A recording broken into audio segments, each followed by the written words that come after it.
Hi, I'm Dr. Jo. Today we are making carrot cake. This is a recipe that has been in my family for at least a couple of generations. I know my grandmother passed it down to my mother and she passed it down to me.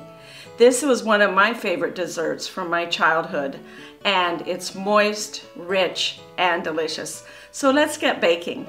Make sure you watch all the way to the end so you don't miss my SIS, Simplest Smart Tip for this recipe, as well as a surprising neuroscience nutrition nugget about carrots.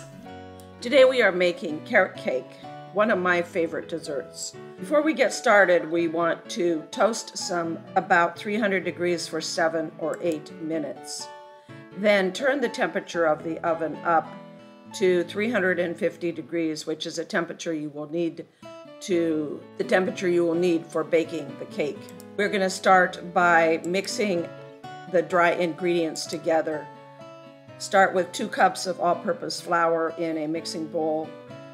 Add 1 teaspoon of baking soda, 2 teaspoons of baking powder, 1/2 teaspoon of sea salt, cinnamon. I use Vietnamese cinnamon, 2 teaspoons. This adds some of the spiciness to the cake. Some ground ginger, about 1/2 teaspoon. And some nutmeg, either fresh ground or pre-ground, about 1/4 teaspoon. Mix that all together and set it aside. You will be adding that to your cake later on. Now take a separate large mixing bowl, add your 4 large eggs, 1 cup of vegetable oil, 1 cup of brown sugar, and 1 cup of white granulated sugar, and a teaspoon of vanilla. Beat it with a hand mixer until it's just combined and the eggs are all mixed in. Now add your flour mixture to the bowl and beat it in on low. Then add 3 cups of grated carrots, your 1 cup of toasted chopped pecans, and stir it in.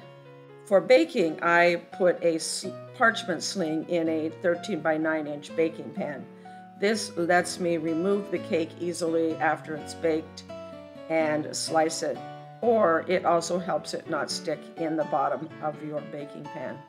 Pour the batter into the baking pan, smooth it out to the edges, and pop it in your oven at 350 degrees for about 35 to 40 minutes. Use a cake tester at the end of the 35 minutes, and there'll be a few crumbs that stick to the cake tester. That's fine. You don't want liquid cake on your cake tester.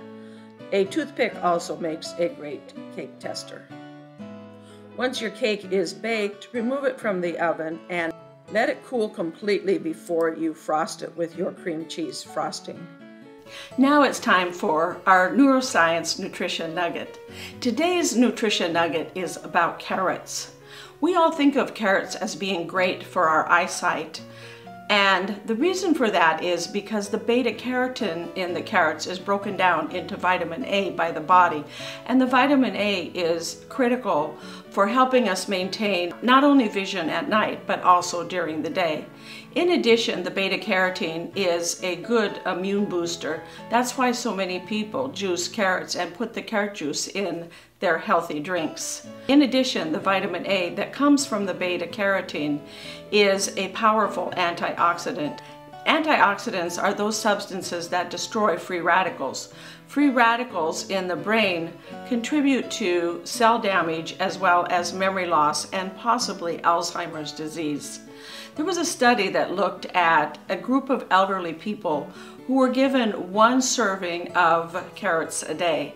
That would be about 6 small carrots. It was noted that the people who received the daily serving of carrots had an increased memory processing ability as well as increased visual perception. Even though carrots aren't a magical cure for memory loss or dementia, it might be a good idea to include carrots as part of your daily diet.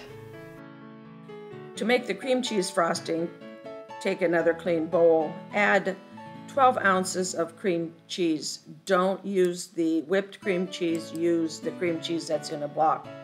and 1 stick of butter. Beat it together. It doesn't have to be fluffy. Add a couple of teaspoons of vanilla, a little salt, and mix that in. Then it's time to start adding your powdered sugar. I do it in a couple of batches usually. Start with maybe a cup and mix that in, and then continue in several batches until the powdered sugar is all mixed in. Then continue to beat until your frosting is light and fluffy. You want the frosting spreadable, and don't worry if it doesn't hold its shape, as the frosting will firm up in the refrigerator. Spread the frosting across the top of the cake and cut a piece. Give it a taste and enjoy.